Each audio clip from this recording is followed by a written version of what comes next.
Good morning, my dear cadets. So once again, speech writing. Let us go through the format. Introduce yourself. The first thing to do in any speech you write is to introduce yourself. Yes, if you have seen footage of historic speeches, the speaker might skip over the formality of introducing themselves, or they might be introduced by someone before they take the stage. Yeah, this is very true. Somebody else comes and introduces them. In fact, your introduction is an opportunity to show your examiners that you can attempt to introduce yourself to any audience. Here's two examples of different audiences and how you could introduce yourself appropriately. You're giving a speech to your teachers. Because you're talking to your teachers, your introduction would need to be more formal. Yes. For instance, hello and thank you for taking the time to listen. My name is Lauren Smart and I'm here today to talk to you about. So first you have to tell your name. You're going to talk about which topic. Notice how the speech writer in this example uses their full name and is very polite to his audience. You're making a speech to your classmates. Obviously, it will not be so formal. In this example, your language can be more casual. After all, they are your classmates. Yes, your classmates already know who you are. So you could say hi everyone because they already know you. Yeah, they know your name. Most of you already know me. My name's Shanice. I'm the one who always sits at the back of the class. So the speech writer is far less formal, but that's perfect for her audience. She's speaking to equals.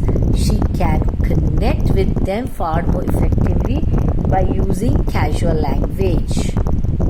Remember, your introduction is an opportunity. Be creative and introduce yourself to your audience with the tone you mean to go on with. So, what is the next point? Make a great opening statement. Very important. Now, the audience know who you are. It's time to make them pay attention. So, you have told your name. You have told them about your topic. Now, it's time to make them pay attention. So, you should always begin writing your speech in a way that is catchy. Catchy means attractive. You want to craft an introduction that will captivate your target audience. A good opening statement is fairly brief but uses language techniques to make an immediate impact. Yes, it must have a good impact on the audience. Okay, so to begin your speech, try using some of the following language techniques. A rhetorical question. What's a rhetorical question?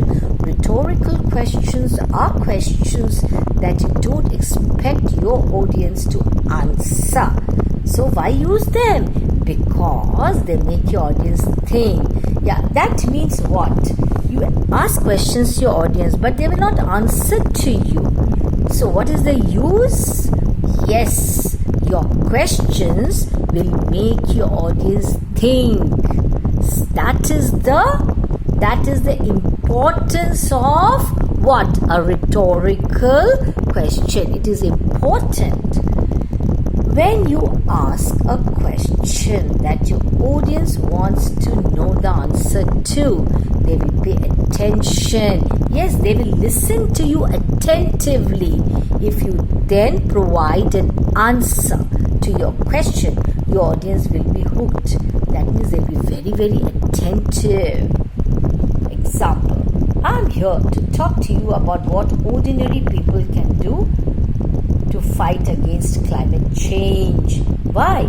Because we are running out of time to act. That means it is late. We must act now. A surprising statement. Surprise is a powerful tool in any speech. It makes your audience sit up and pay attention. Yes, very powerful tool. So think of the most surprising opinion or fact you want to convey in your speech now. Now use it right at the beginning. Yeah, right at the beginning you have to use. Yeah, that's right. Okay, a famous quote before your exam. Take a look at a list of some famous quotes. Just go through the quotes.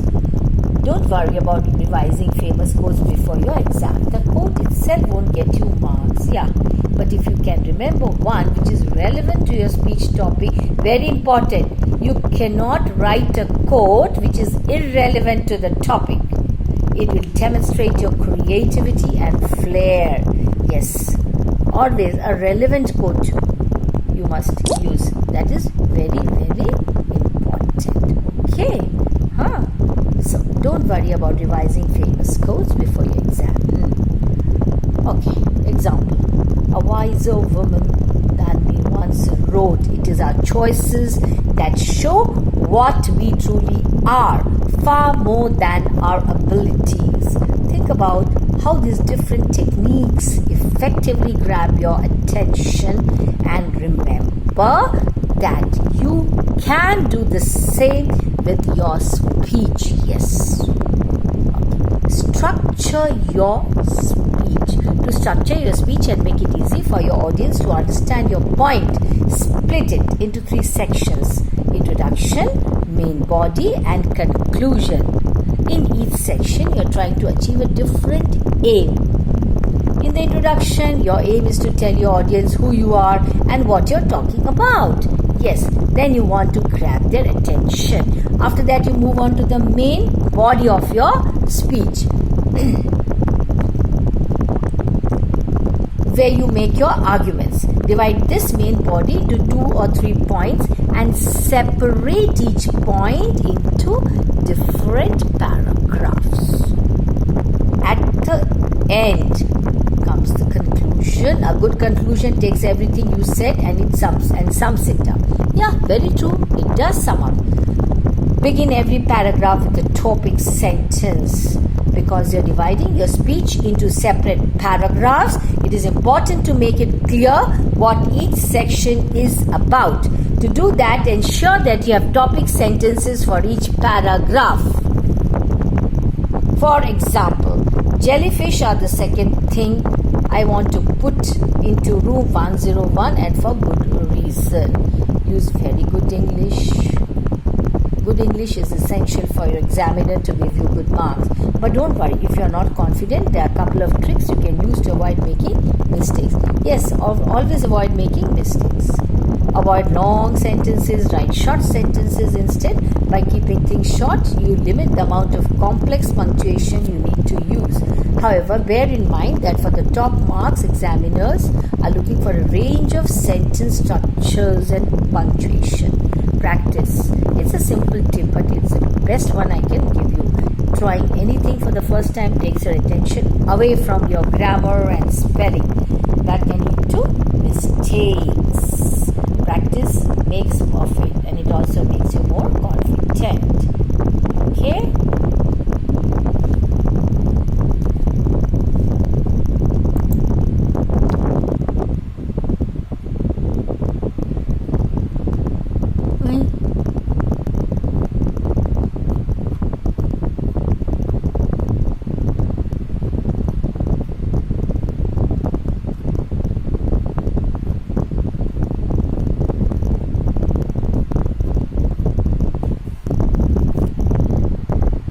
So practice makes you confident. Express your opinion. The most common mistake students make when writing a speech is that they don't express an opinion.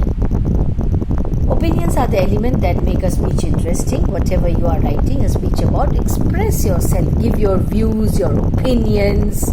Very important. Don't just write about your topic, write what you think about it. What if you don't have a strong opinion on the subject? Imagine you do, and write from that angle, from that perspective. Okay, the examiner won't care about your opinion or whether they agree with it. What they will care about is that you're expressing an opinion in a persuasive, engaging way, trying to convince your audience. Right from the first person to engage your audience.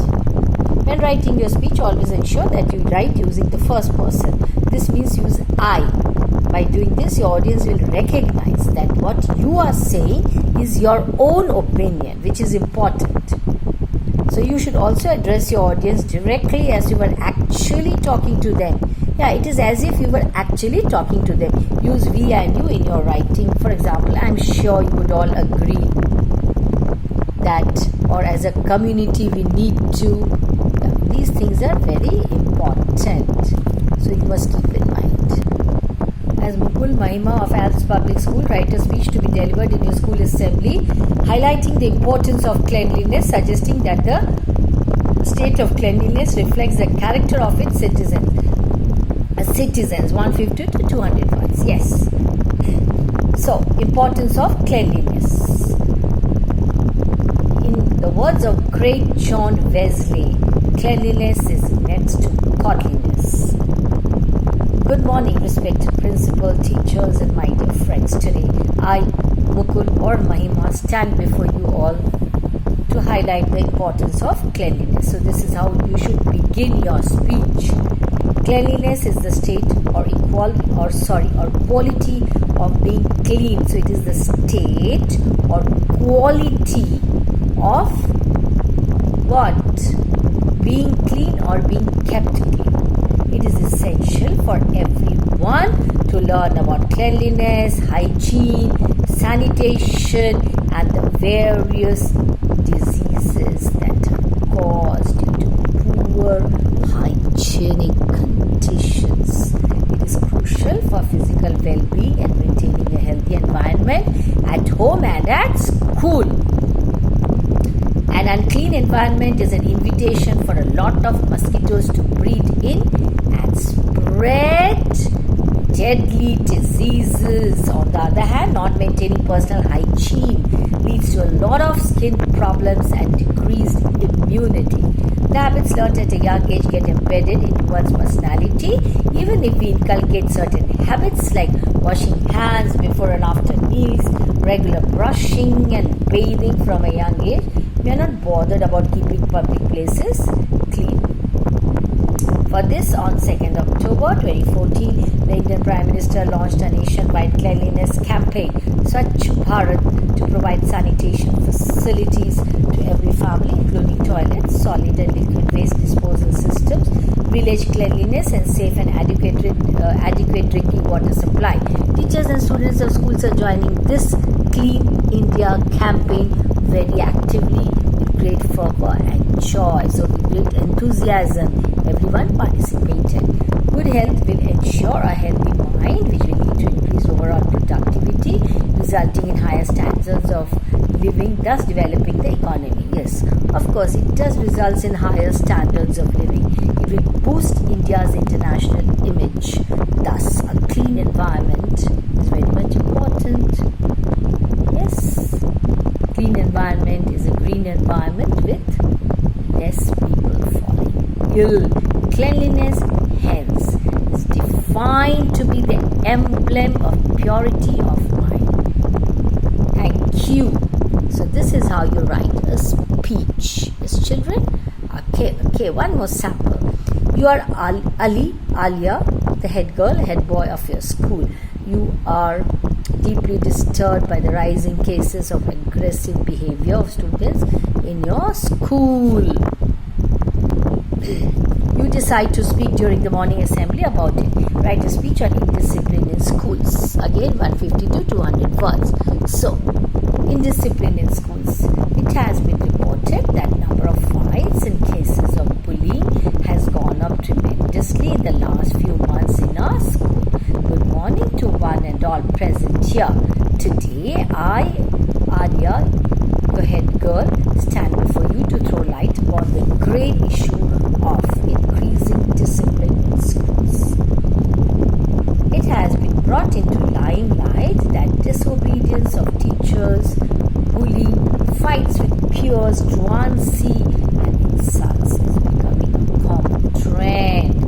not only this, there have been complaints of parents witnessing a shift in their children's attitude. That means change in attitude. This is resulting in a lot of children getting hurt emotionally, mentally, and physically. This impact attitude is having on kids at early age is disastrous and irreversible. Not to forget the damage that has been done to the school property, stealing chalks, scribbling on desks, walls and washroom doors, destroying CCTV cameras, and the list goes on. By doing this, we are only letting us deprive ourselves of the abilities being provided to us. After a lot of meetings, lack of proper guidance, excessive use of social media, and peer pressure have been observed to be root causes of the problem. Yes, problems are so many different types. The council is taking steps to improve the situation. Life skill classes are being made mandatory, compulsory for everyone. Teachings will include counseling, motivation, inculcating friendly values. Seminars for parents and students will be regularly organized. A counselor to help you all share your feelings, grudges, and sharing your personal problem is being made. What does a counselor do? He or she guides and gives suggestions how to deal with such situations, what to do, what not to do. So that is the work of a counselor. Okay? We are doing everything we can and expect the same from you. So let's join our hands together and build an environment where we encourage, motivate, help, and be kind to each other, for we are good and civilized beings capable of a lot of love. Thank you. One more. The recent rise in incidents of violent behavior of students is a matter of concern for all. The problem can be curbed if students learn how to manage anger. Write a speech on the topic in 150 to 200 words to be delivered in the school morning assembly. How to manage anger. Honorable principal, respected teachers, and my dear friends, today I would like to share with you a few ways to manage anger. The growing intolerance among the new generation resulting in violence towards teachers is a matter of grave concern. The old age guru Shishya Parampara is losing its its charm. Aggressiveness in students may be triggered. It becomes more by several things, as a self-defense reaction, stressful situation, overstimulation, or lack of adult supervision. It has become the need of the hour to curb the situation. That means to bring it under control. Life skills classes shall be inculcated in the timetable.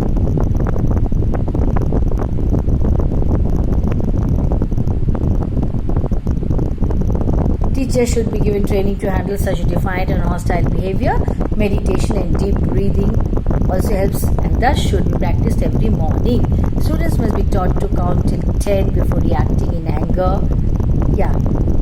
If you start counting from 1 and count up to 10 slowly, that subsides the anger. Also, sessions on anger management and its far-reaching importance must be held. Remember, anger is one letter short of danger. It makes it all the more important to be able to diffuse one's anger. It's never too late to begin, because a wise man once said, for every minute you remain angry, you give up 60 seconds of your peace of mind. Oh my God. So, this is how you write a speech. Okay, children, go through whatever I have done in this session. Read, revise, and write down in your notebooks. So, you have to remember the format for writing a good speech. Yes, children. And at the end, you have to say or write only thank you, nothing else. So, divide your speech into paragraphs. Introduction, conclusion are very important. Of course, there's the main body in the speech. Yes, your speech should be captivating. It should draw the attention of the audience, so that you make them spellbound, so that they listen to you very, very attentively. Yes. So this is how you write a speech. So go through whatever I have done in this session. Write down in your notebooks. Thank you. Have a nice day, children.